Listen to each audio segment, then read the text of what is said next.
affirming way that I can, give them. Well, thank you for being an ally with that, John. I try. Moises, she's helped me like understand like the role of a mindful father. You know what I mean? Like what that, and it's pretty cool to see coaching applied. Like when you really get into, okay, so what are the assumptions? Like what are not just like what I'm saying assumptions, but what's the deeper, like what's the meta message? Like sometimes, like when you want to help, sometimes and it goes back to coaching too. Like sometimes when a coach tries to help so much or over help, the meta message is, I believe you can't do it yourself, so I need to step in and do it for you, kind of thing. Yes. It's interesting when you apply that to parenting and subtly. Anyway, I think your hair looks rad. Thank you. It looks like we're live. Hi, everyone. Hello, everyone. Yay. Well, let's do it. Welcome to the Coaching to Flourish podcast. I am your host, John Andrew Williams, here with Master Certified Coach Raj Anderson. Happy 2022, everybody. Yay. Happy New Year. I'm excited to talk to you today, John. We've Me got too. Me three too. questions. Do Me you want me too. to share them with you, and then we'll go into it? Let's do it. Let's do it. All right. Wonderful. So question number one, how do you get yourself and a coaching client back into coaching after a break? That's a great question.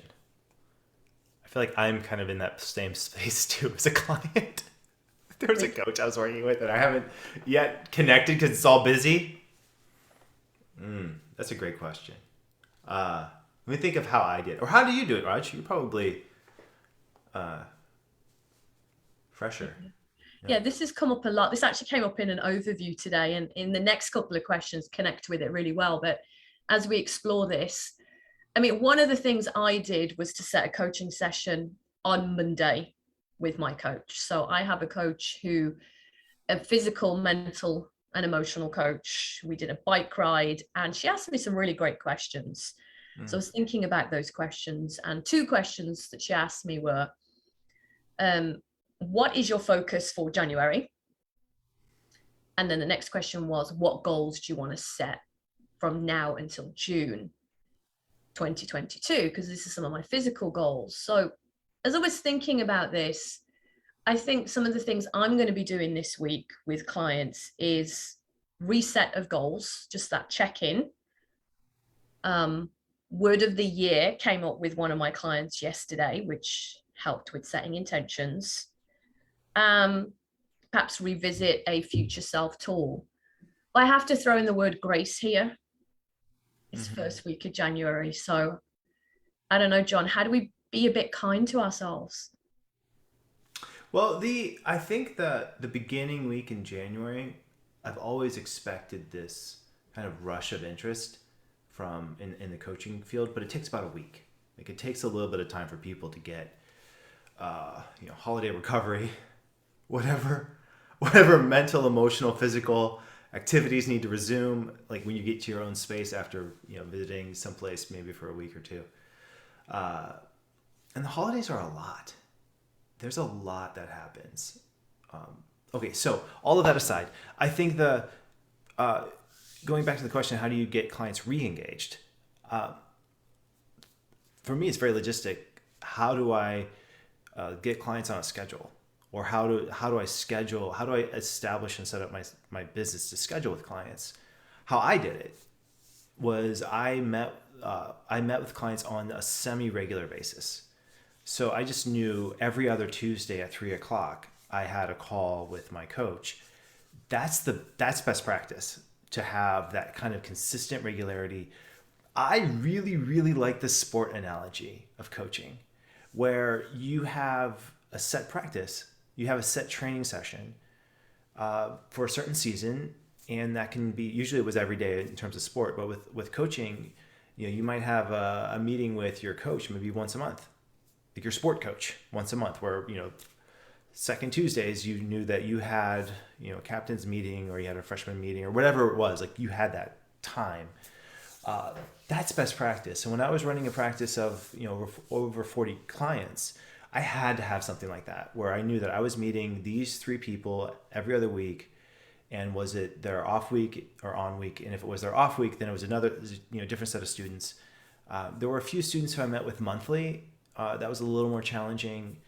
And I think now in the age of digital calendars where, you can say, hey, here's my calendar, choose whatever you want to do and choose a certain number of sessions. And it can be anywhere like that. Like I never went there with my practice. I would not set it up that way. If I still had over 40 current clients, I'd either have to have, and I had an open schedule like that, I think I would have to have someone running it for me. Like just running the scheduling. You don't want to do that. That's that's hard. That's a lot. That's a lot. But I think if you can establish some sort of regularity in, okay, like making it easy on yourself and your client, ideal, So yeah, I think it goes deeper than just holiday recovery. But holiday recovery adds stress to a system that might give clues on how to improve it. That's valuable too. Yeah. And I was thinking, I have clients, I work with a lot of exec clients who can be perfectionists and overachievers, and potentially I've had messages from clients saying, I didn't do anything. We haven't even gone into the coaching session, and I've had messages saying, I didn't do anything. So how do you handle clients that are being hard on themselves, that are upset with themselves? For not doing anything? I don't know. I mean, my first thought is let them be upset.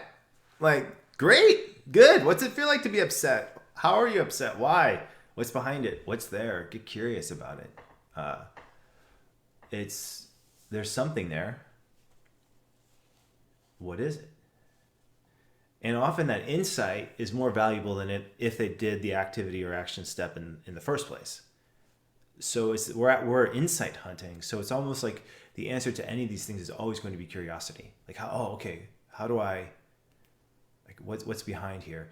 Now, the other ideas behind here. One, I was at I remember in a training once where I was being trained, and someone came up with this question. It was actually Laura Whitworth who was the person, and she said something about then you could fire your client and be like, look, like if you really truly want to get this goal, but this process isn't working, then maybe this coaching relationship isn't serving the purpose it needs to serve. What are we doing here? I'm like, that. Whoa!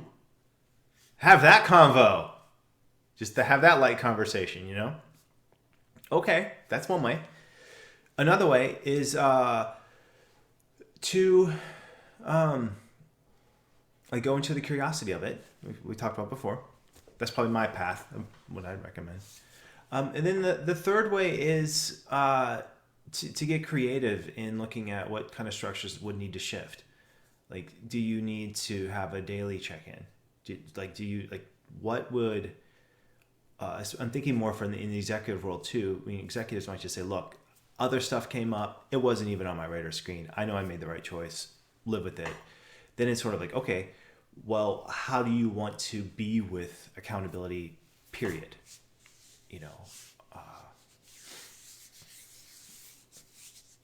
Executives can be the hardest sometimes because they don't they don't give a rip. They don't care. And there were so many things. They're like, my time's too valuable. Like, I just made executive decisions. Like, yeah, that's what you're paid to do. So yeah. So, should we move on to the next question? Do you have anything else to add? Mm-hmm. Yeah. So I had a question today in an overview.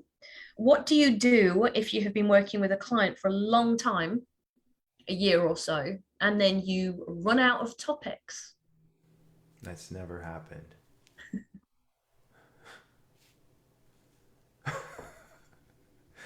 Is this is this a theoretical question or is this really happening? This is really happening.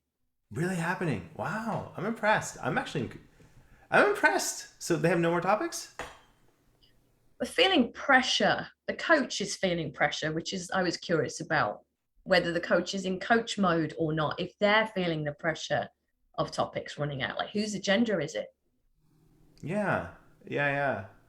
I mean, it's similar to saying, uh, I have achieved a state in my life where I have nothing on my to-do list and no major challenges facing me. I don't know anyone who has had. Is anyone there? If anyone's there, like, please let me know how you've Let us accomplished. know. I want Please, to know. yes. Like, I will, I will be your student. Teach me the ways. That in really truly that is the perspective to take if that really is the case. I was once working with a student. She was started working with her in eighth grade.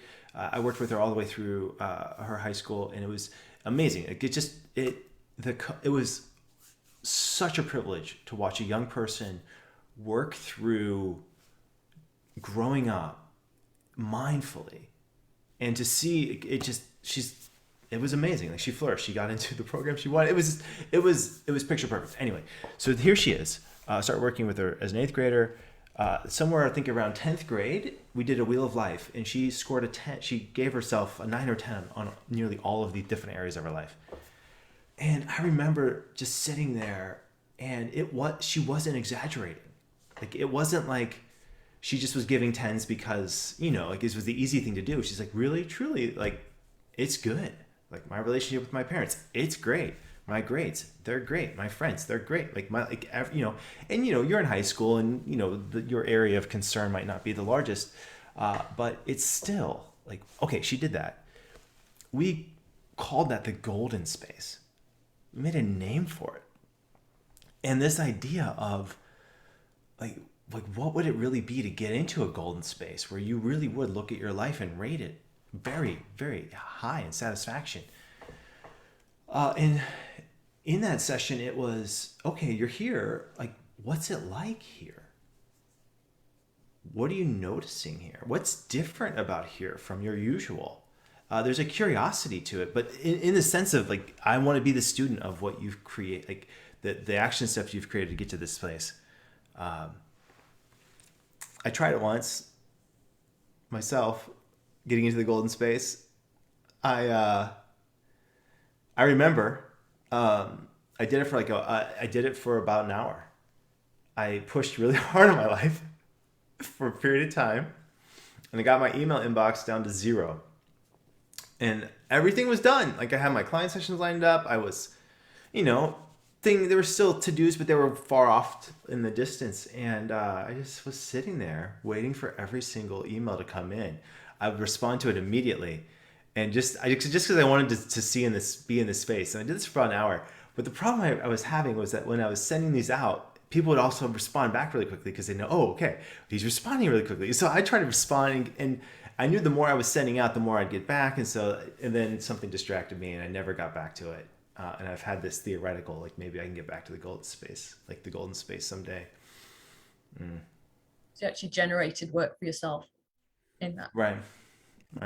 space. So I hope that helps. You know what I mean? I hope that helps, gives perspective on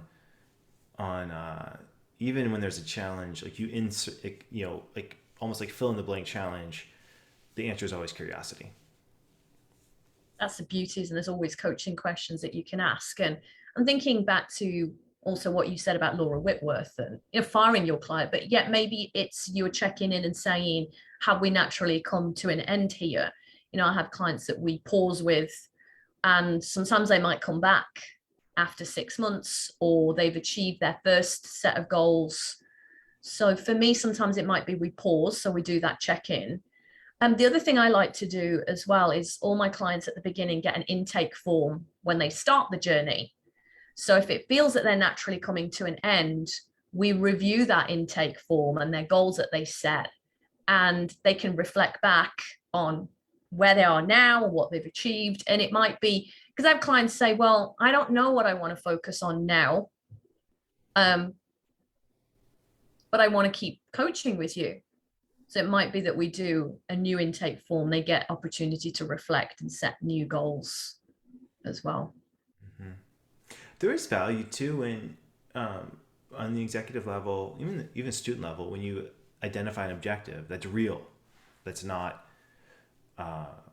real, like, okay, so that's aligns with what their normal focus, what their natural focus would be anyway. For instance, they need to reach a certain financial number each quarter, and they obsess about it. If the coaching and if the coaching to do or action step is something like, I need to write my novel, like, or I need to do something completely separate from that main objective, sometimes it's very hard to get accountability for those kind of things. And I feel like that kind of conversation is very different from we're creating coaching, like, action steps that are in alignment with your, like, usual focus, and they're not following through on those. I feel like those are two different pathways to take as well. Most of my work was with students, some was with executives, but I found the very best action steps, or the most useful action steps, were often in alignment with the to-dos that they had to do anyway. So it was like, I need to do this. I need to, like, basically do taxes, but do them from this perspective. That's my coaching homework. It's not necessarily to, like, do something completely separate from taxes. Oh, you had to mention taxes, didn't you, John? So many people. January, get them done now. Get them done now, and give them to your CPA. They will appreciate it, because this is actually a really slow time for them. Well, not super. You know what I mean? It's revving up, but most people aren't ready yet. So, such great words of wisdom. Thanks. Last year was the first year I had not had to file an extension. So, my goodness. Get them in now. Okay, so final question, John, since it's the new year. Put taxes to one side. I know. I used to feel like, okay, so everyone breathe in. Sorry I mentioned those.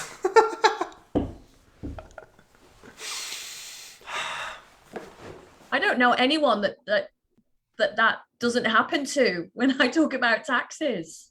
That's another story. I was at a dinner party once, and there was a guy, we were talking about taxes. He says January 1, his habit is to do his taxes.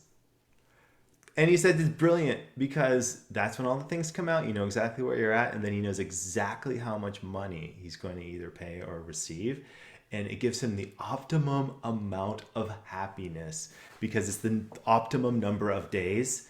Like, you know what I mean? Like, even if you waited another day, he would be not giving himself the satisfaction of having learned that knowledge the day before. Oh. Yeah. Woo! There are levels of human development that I'm in awe of. And I mean, what are you going to say to him? Like, yes. How do you learn that? Wow. That is inspirational. Okay, final question then, John. Thinking about the new year, and for a lot of people, they're setting the word of the year, or they're setting resolutions or intentions. So what are your thoughts on a client setting resolutions in a coaching session? Yeah, why not? They're fun. Do it. Even if they don't work. I don't think the point is, like, you can get behind the science and look, yeah, resolutions have a terrible success rate. It's better to have a word, or even someone, my wife was telling me she read something about someone had an energy they described the energy they want more of. I think you play whichever way you want. What hope theory says, the theory is, as long as you have some objective, something out there that you're trying to achieve, and can mindfully look at it, that's useful. So I would get away from thinking of them as resolutions as something good to do or something bad to do. Whereas if a client wants to do them, what's useful about doing them? That's an interesting question. Why do you think resolutions have a bad success rate? Because people usually aren't coached. They aren't working with a coach. That's why. Really, I mean, they're hard. Establishing a new habit is hard. There is research that does show that having a temporal gateway Now I'm 40, now I'm 50, now I'm 60. Like having those big benchmarks, you can adapt you can adapt different characteristics. Like those are sometimes really useful things. Habit change. Habit change can be hard. It can just be hard. And then when people get out of the habit too, there tends to be, I think, a fixed mindset around it where, I can't get back into it. I can't recover back to that place. Interestingly, for me personally, I didn't really set any different intentions for 2022. I chose not to this year to really set any activity different from what I was doing at the end of 2021.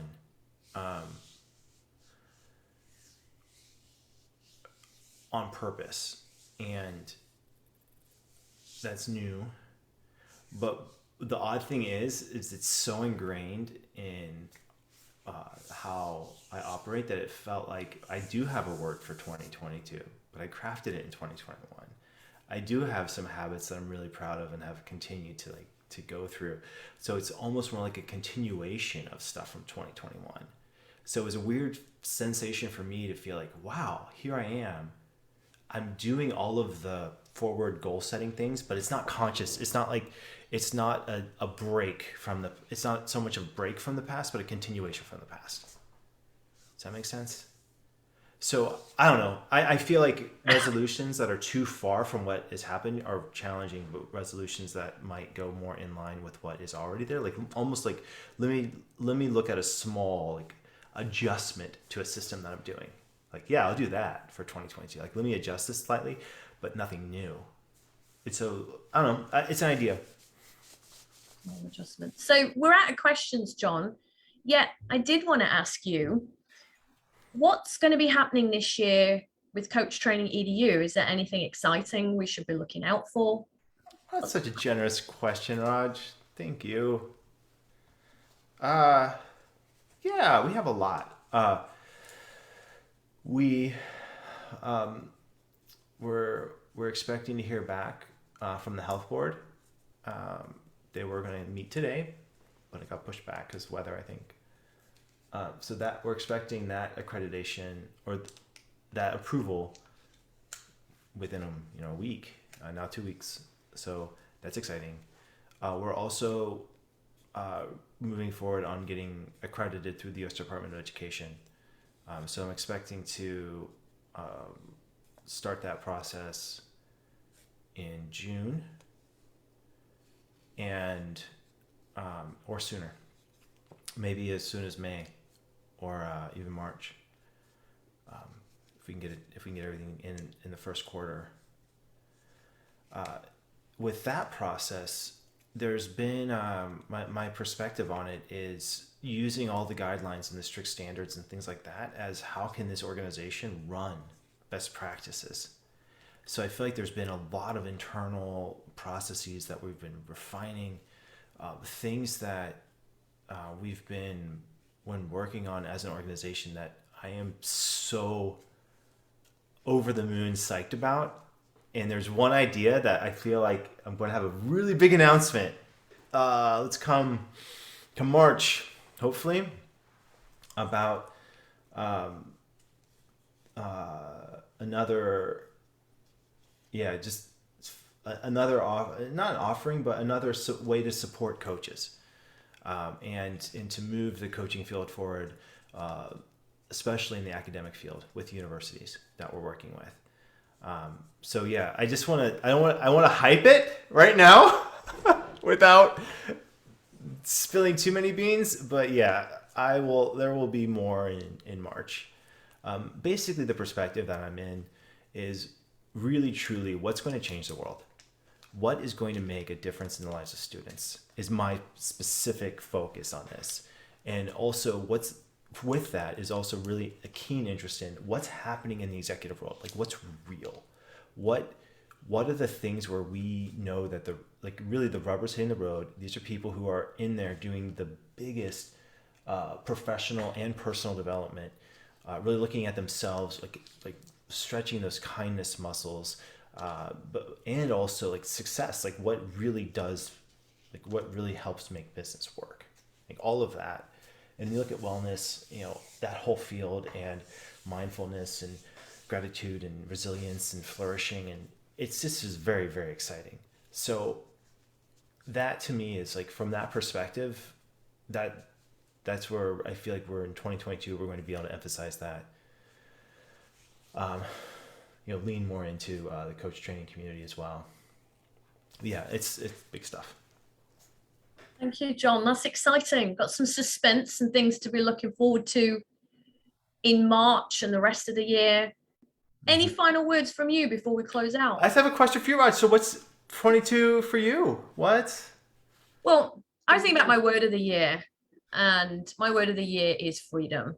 And for me, I just want more freedom to be myself, and also say no to things that don't serve me. I said yes a lot in 2020 and 2021, and I did a lot of hours, and sometimes that's a chapter of your life as you're building up your business and all the rest of it. And I'm blessed. I've hit a point where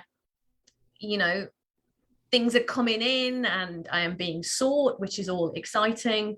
But I think the end of last year really started to focus on that self-care and balance and what's most important. So for me, it's that freedom, financial freedom, emotional freedom, that spiritual freedom.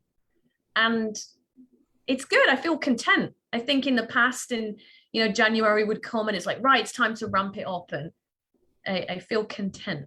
It's good.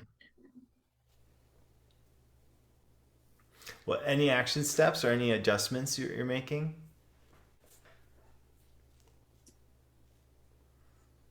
The adjustments and action steps are that I don't need to do it all myself.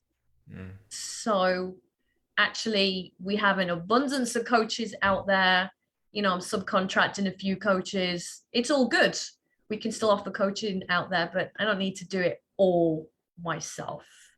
And that is that release of perfectionism and attempting to overachieve and all of that as well. Yeah, just letting go. Oh, I feel that. It's a nice release. It's good. Thank you, Raj. It's good to see you. Happy 2022. Likewise. Good to see you. Good to see everyone. And we'll see you next week. Bye, everyone. Thanks.